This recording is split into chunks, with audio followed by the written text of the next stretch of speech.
Apa dawuh saka Kakrasana kakangmu kowe becik Narayana becik Narayana dina iki kudu mulih nang Widara Kandang bareng karo lakuku ewadene kowe cah loro ora gelem mulih aku melu kowe lunga sisan lha piye to kowe arep njaluk sego karo endhog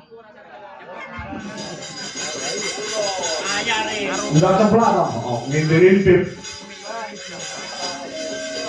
aku ora mbegane tapi darmo lorene kowe mulya. Kang lembu klebos iwang kakang. Kowe mulya, emoh aku melu kowe dadi begal tak ewangi nggo ngratakne kesejahteraane para warga nang negara Mandura.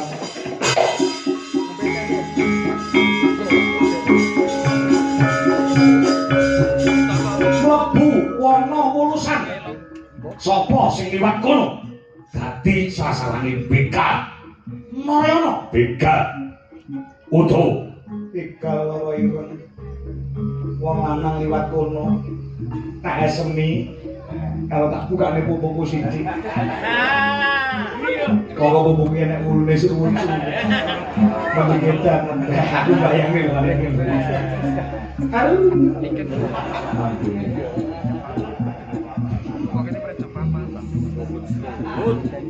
Tenang go hasil nek begal tak kene kowe bruk metutuk arep ngombe apa aku ngedum marang para kawula iya hasil aku timbang kowe iya ngekek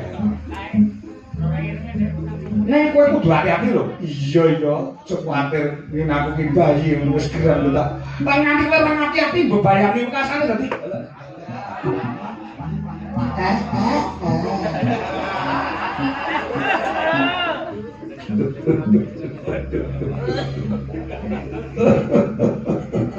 Kaya di sini Pak Jokowi.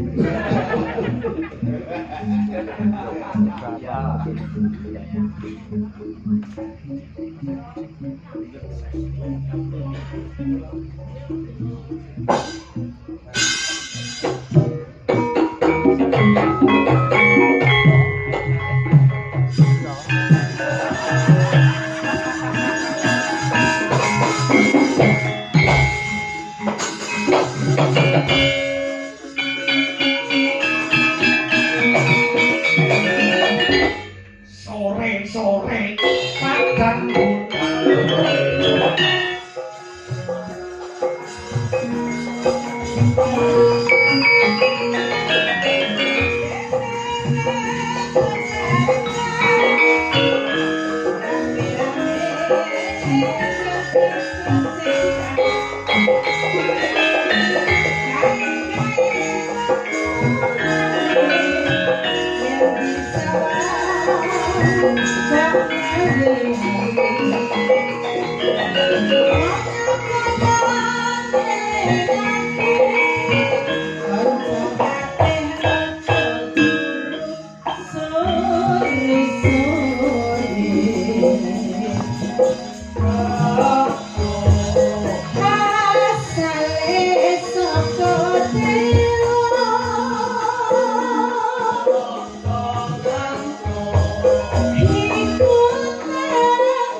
Oh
Mas Gareng, apa Tru? kok Apa Tru? luar biasa ya lek karah hati awake dhewe. Sapa sing kagungan dalem? Penjane Bapa Karmin so Ibu Katmi. Pasugatan lumintu banyu mili ora ana pedote. Lah iya ta Tru? Sore mau panganan ra nang pedote. Ya. Lagi munggah panggung kanca-kanca wis entuk sego. Yo. Iki ngancik gara-gara metu kopi terus. Diombe wis mak piar-piar nang mripat. Saya digrujukne motor. Nah, Monggo dalam rangka menjerane tindak nggone dhewe menjadi Pak Tarmin so Ibu Katmi.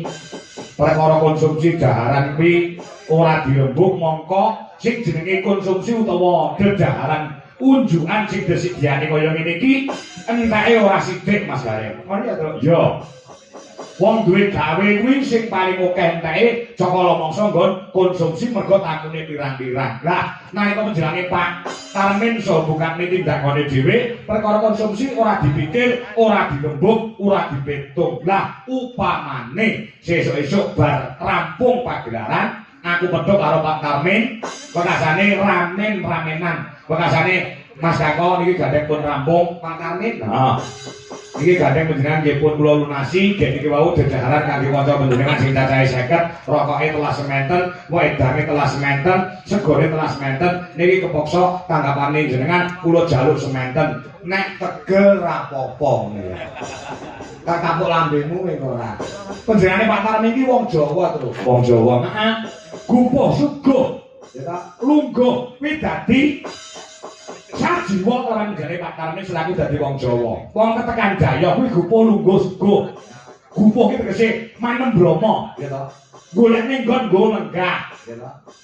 Gupo lungguh tegese mene papan nggo pilenggahan. Sugo tegese nyugoi. Marang tamu termasuk awake dhewe iki termasuk tamu mula disugoi. Perkara dedaharan kaya ngene iki ora dirembuk, ora dipetung. Oh, ngono heeh. Ya.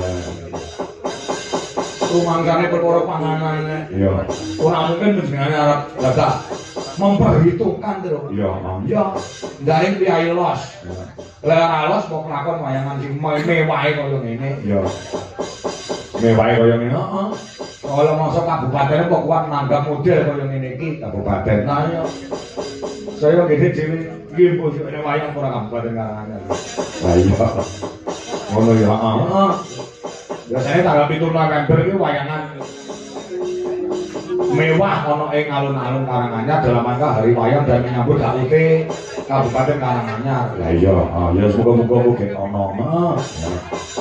Pak Robert Resianto minangka dadi bupati terpilih ana ing Kabupaten Karanganyar muga-muga menggalih kelawan lestarining budaya adat sing wis ditindakne wit rumiyin muga-muga bisa dilestareke. Nah, Iya to. apa Gareng kon ngadeg lho. ya gareng wayang wong ya. Sing rada sulit iki Somben terus. Somben. Heeh. Somben tanggal 4 Juli kuwi ana ing Nganjuk kuwi lakone ra metu Punakawan. Grek dagelan ya gareng jajak iki Somben kon macak ngilu. Yo, selamatke sore rung metu selamat. Entrang nunggu gak dong, yo.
Lho Mas Gareng. Ya, Bung. Lare Pak Karmel dadi selaku dadi tuan rumah luar biasa. Masya Allah. Ya mene kopi metu, daharan metu, coba gagasan. Komplit medal sedanten alhamdulillah. Ini asline mameli aku mau sore lali Ramadan. Wow.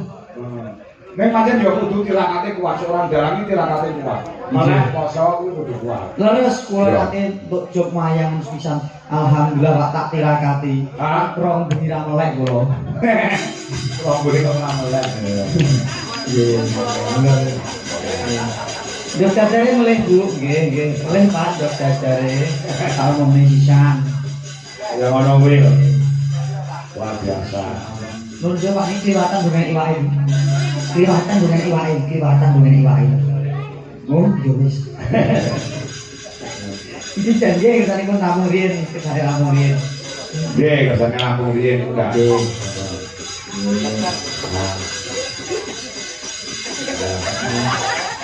Gue mulai badi sambutan. Oh, akhir gini. Sampun inggil, sampun inggil. Sampun saya Pak matur suwun.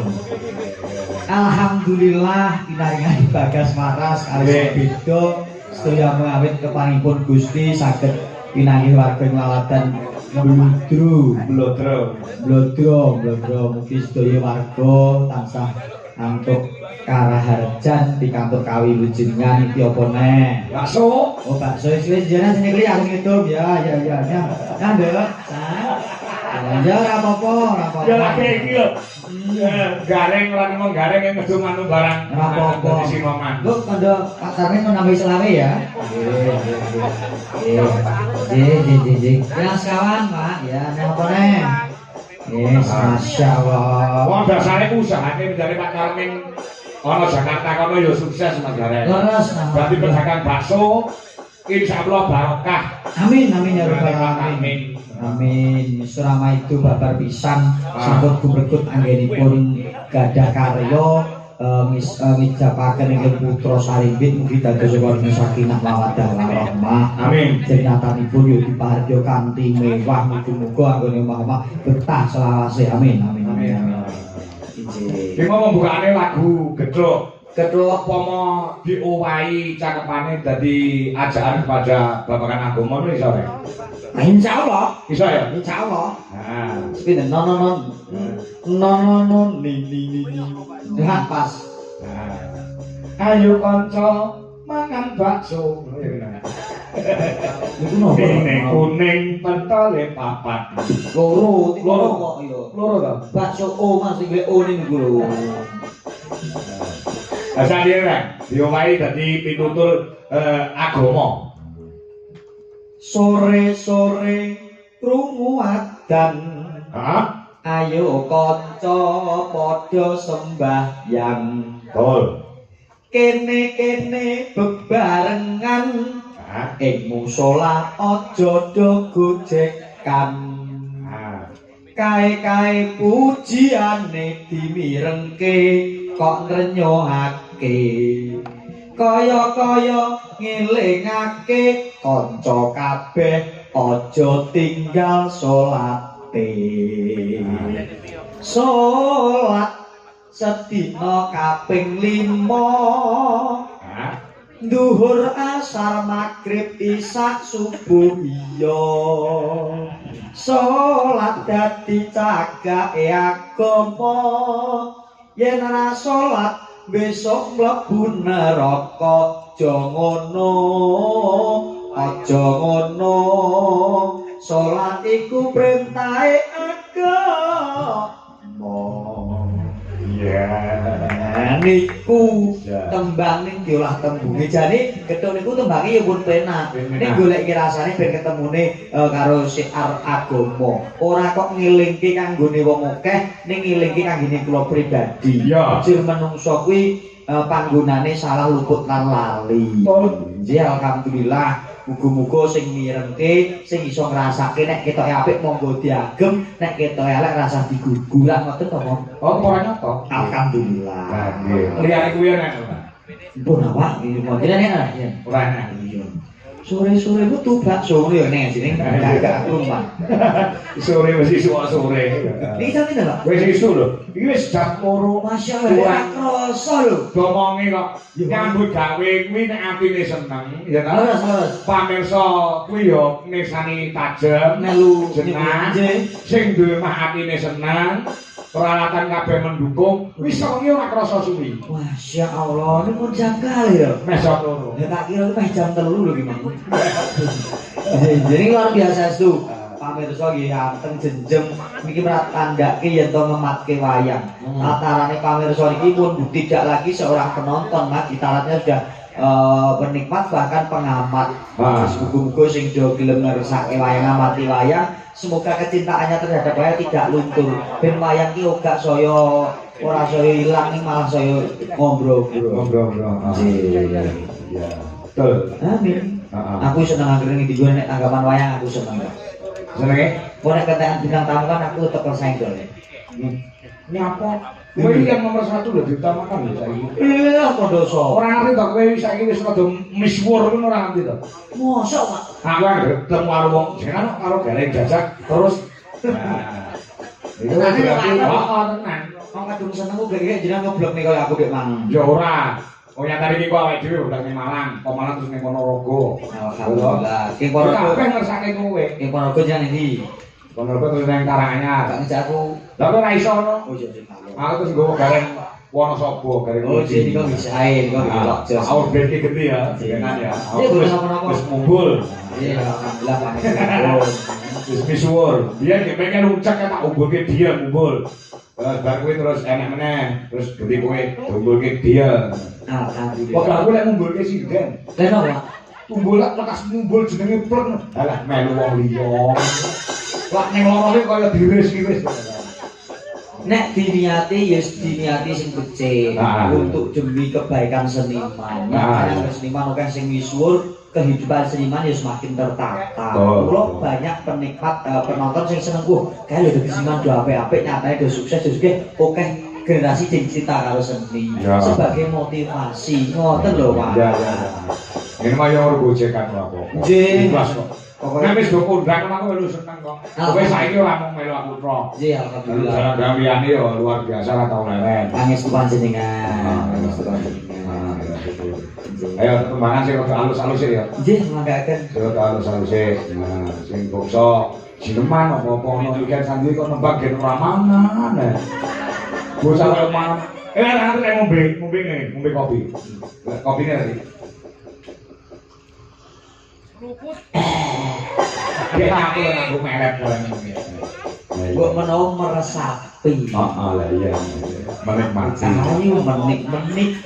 Yuk, aku biyen angen-angen di bojo jane ngene iki jane. Iki ra apa-apa tok kayu sapi. Ngono iki jenenge kowe ora nrimo ing Bandung. Mau bojomu yo saiki yo ayu lho. Ndi aja ayo sih. Wong lek ngoyak wong ayu ki ora nek entake mergo lekas tuwek ana sing tukul nom, lekas tuwek ana sing tukul nom. Nek aku ngomong nggone nafsu, aku yo tetep ora bakal tentrem karo bojoku. Ngono lho. Aku nyawang niken ayu iki seneng, nyawang Sowana, nyawang Elisa. Yo seneng. Ning gumantung ana pangrasa lan iman. Ngono lho. Oh. Tetep dia seneng karo Budwi. Heeh. Mosok. Aku kan wong fanatik, aku bojone ora budui, wong itu ora budui aku ya. Mosok, Pak? Alah, takono bojoku ora percaya. Nggih, Bu. Muga gawe-gawe jenengan iki. Wis muga-muga langgeng selawase. Nek jenengan kare Ibu langgeng ngayem kula melu seneng. Ora apa Ayem ibumu ki ayem. kok sakit. Ya sama to ayem tonton kowe. Kula nek nyanyi ketok ayem kan. Oh, delok nek sedakep koyo loro bulu. Pak. Ampun tak sia karo Kiai Putri kira kena nggawe. Niki siosipun Iya, tentang. Mbak niki kan ya. Ah, ya lho. Gendane ala Elisa, sing halus-haluse. Oh, sing cocok. gedenan apa? Ah, bos. Sinom apa? Nah, cocok niku. Cocok niku. Nah, itu kan iso gedenan. Cakep. Gasike, Nah, pingpongan ayo. pingpongan. Ah, ya. Sing cakepane kembe apa? Kuwi apa nek? Mik, Heh, mik iki. mik kok model ngono ta? Bocah. Iki mik wireless iki. Wis ora apa-apa, bocah sari yo kurang nek dilanen karo bocah-bocah. Isane dilanen ngono wis benis. Nikmati saja kan ya. Lho pancen yo nek kok metu suarane iki lho. Iya iki. Cek cek. Cek cek. Iya iki. Tidak apik men. Coba delok. Iki kan mik wireless. Oh, no model iki kaya saking ngene iki modele. Oh iya nyampe iki. Iki kira 15.000 kan ya? Iki nek nyoki ngene. Oh no. Dijembeng. Oh, begitu. Kan itu semacam ngono kan. Kayak iki kok mulai ibumu kuwi. Ya. Sinom ya. Ya, Dek. Nyaman yo. Nah, nyaman berarti elok. Oh, gedenan karo Elisa. Cakepane apa kan? Mula. Mula. Lah ya. Aku suweneng lek iki bintang tamu koyo ngene-ngene koyo ngene. Wah, luar biasa. Estu kula. Anak-anak. Anak-anak estu. Biasane ngurus wong iki nyenil niken tok, nyenil Elisa tok. Belas tuh Pak, begini kula bareng Mbak Elisa bareng kayak wah luar biasa. Bareng aku terima ini kok Pak Cumpe. Iya. Ya ini gitu cantik Pak Cumpe cantik banget. Wah cantik jenengan cantik semua Pak Cumpe salib. Biasane bisa ning ngono. Amin. Ayo kan.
Ganti Elisa, harus.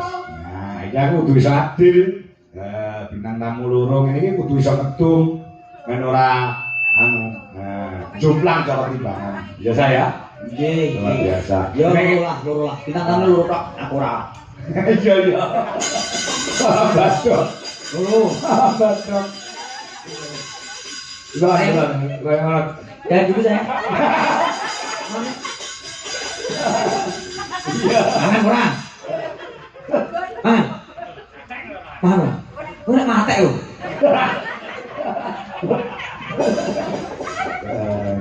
Nganggo mic. Nah. Ya. Nah.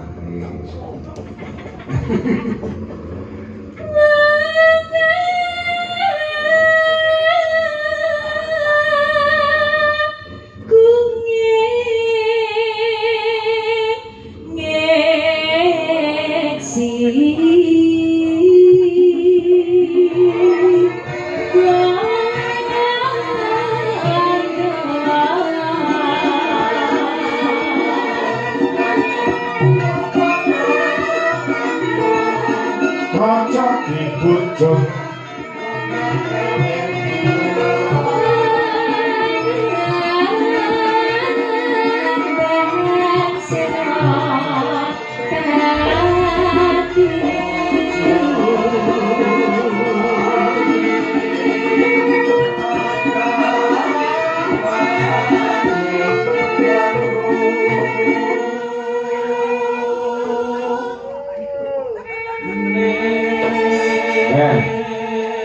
Sing jalur ndok sapa kan? Kula. Weh, senengmu ndok. Nggih.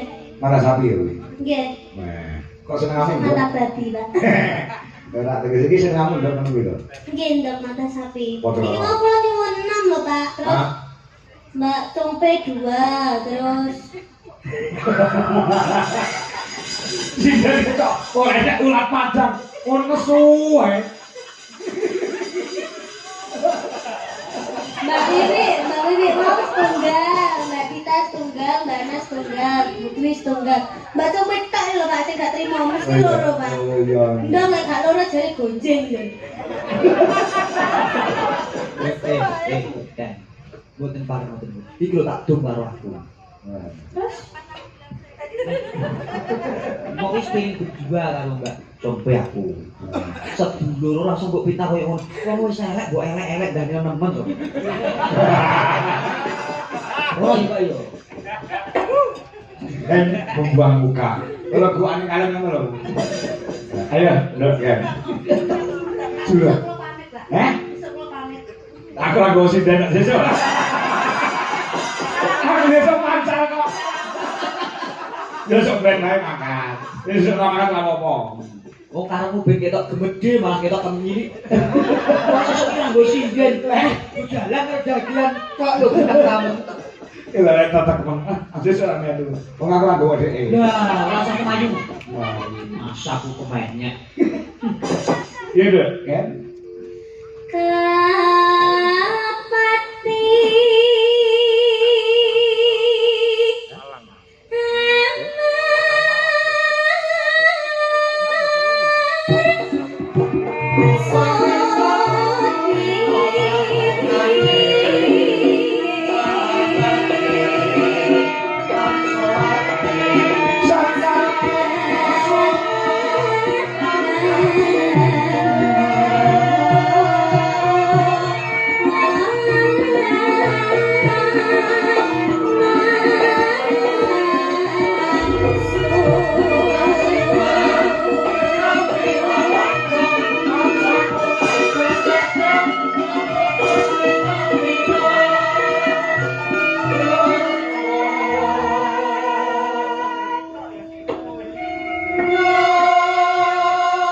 Coba ke nembang, jadi ngurus ini sih, dah.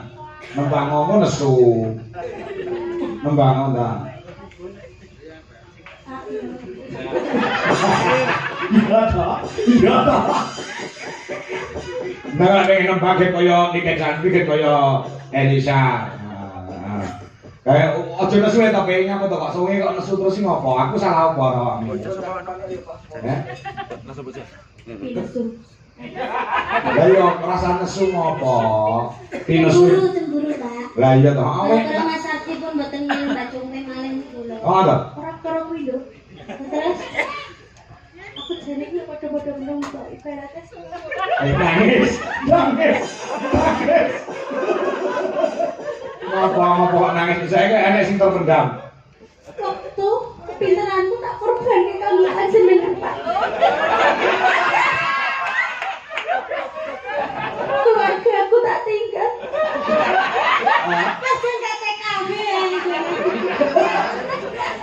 bujur tak lempake kabeh panjenengan. Nanging apa? Bayaranku mau 3.000. Katanya sayu Pak, aku 3.000.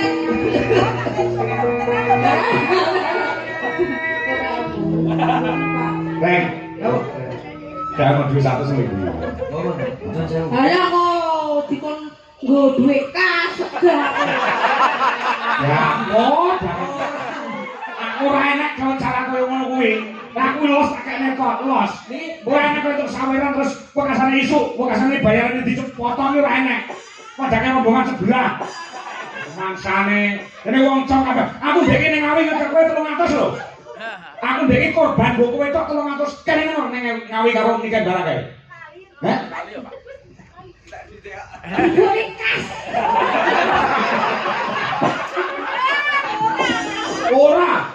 Wong aku los nang kae sinden aku los. Aku tenang, cinta terhadap sinden-sinden jujur laras Indonesia. Lahir batin. Ala nek cinta sing disubyo-subyo mau nikah karo Elisa. Hah? Kapan aku karo Wiwi tentang Burini jalan.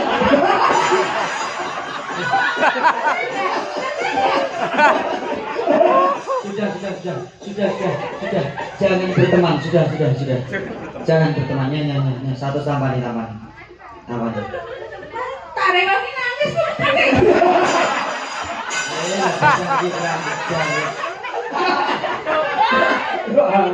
Jalan. Tambahin. Padahal jalan tipis. Satu sih nggak terima. Oke, masih sama bater.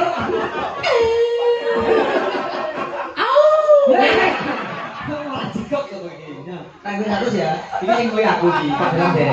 Iya. Ladaten kok. Tenang, aku ini tidak bisa tanpa kamu semuanya itu. Termasuk terutama kamu Jombe, tenang. Berarti ki gitu. Ora usah dihitung Pak Dewi. Aku disenani Pak Yon kon ngedum.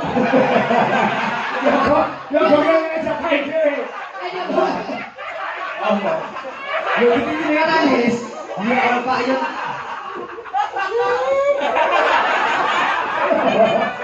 Wes ben, Pak Yon nangis nganti sak luwe gen. Tenang. Model grup ini, lu kini nangis. Nangis apa?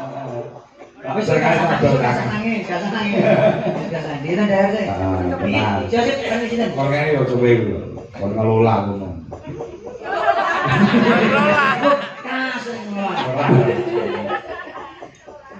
Mosok kas to, Pak. Ora. PN. Alah. Gue nyewa. Nyewa apa? Model kayak Ardi ora soleh. Sewaktu. Bukan sing barokah sing berkah sing jahit simpen ditanjake nggo kebutuhan kok malah nggo nyewa koyo Ardi. Mbok rasa koyo Ardi lho sing ono dina. Adi mana tuh? Mangatus sih. Mantul. Sampai 100 Pak. Oh, masih penak ngono sing nambahi aku. Iki sing penak aku. Sampai pinapsu ya? Pinapsu. Oh ya. Bismillah, aja kalah karo Elisa karo Niken. Tolong kamera menghadap ke aku dulu. Ya Allah. Rupiah iki iso pede iki kaya ngene. Kenapa? Rupane abis gempa masa. Aku tuh meskipun nyelelek, senajan nyelelek, tapi tetap elek loh, Ben.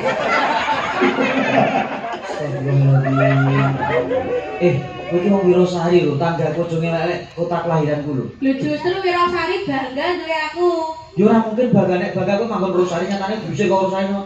Oh iya. Iya. Suarane apik tenan kok. Maksudku bel itu ekonomi, Pak. Oh, masyaallah. Wis apa-apa aku lek tukul susui. Perlu dicukil.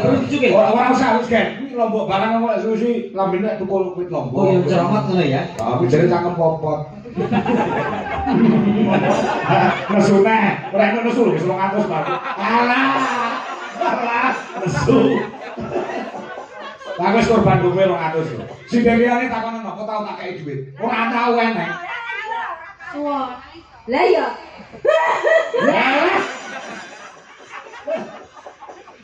Tenan, tak kene ojo petok. Liyane kok melu. Mbak Wi nangis. Tak sangoni aku melu aku ya. Kok tak kowe kan dhewe gelem. Berang iki 750 ya to. Lah nek kula 50 gak kowe kon aku. Model muja jauh ngamu kliwonan kono. Cedak pasar sapi, Pak. Apa iya? Iya. Layang ning lekong. Sate, kok rasa kemayu aku ganteng ngene. Freddy. Wih, kok pinter dewi. Tadi aku didik mangayunan belum enggak? Kowe iki arep semuge kok 5.000. Wis 110 nanti gede-gede sing ape.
Bisa tanpa kalian, aku bisa.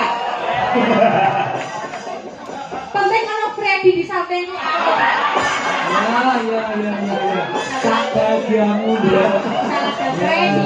Tapi kok ada Freddy kegambloanku. Iya. Masyaallah. Lah mau sing kok tembunge ngur Freddy tok liyane ya meneng no. Kabeh gak saka tembunge. Didol mangayunan ya kurang tambah enak. Alah. Ya Elisa, ya ijik lagi. Karepe iki game sejajar karo nikah karo Elisa, karo Jumpe. Ngono lho karepe. Mula iki tak kon nembang, masa game sejajar. Jin leres. Yo Rama itu dasar suarane luar biasa nek kali Mbak Elisa Mbak Nika disejajarke bab-baban swara masuk. Heeh. Wis kuwi wae. Stop. Gak usah dibajuke. Jangan kemi wae. Harus diantem lho wis semua mawon.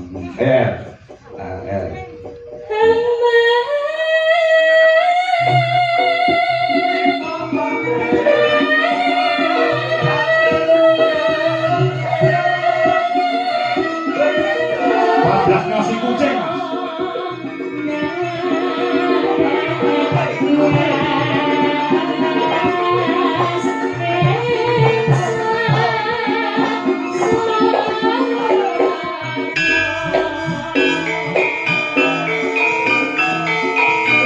Supaya mana dijelaskan Elisa Ornaus di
Satu lagi Mas.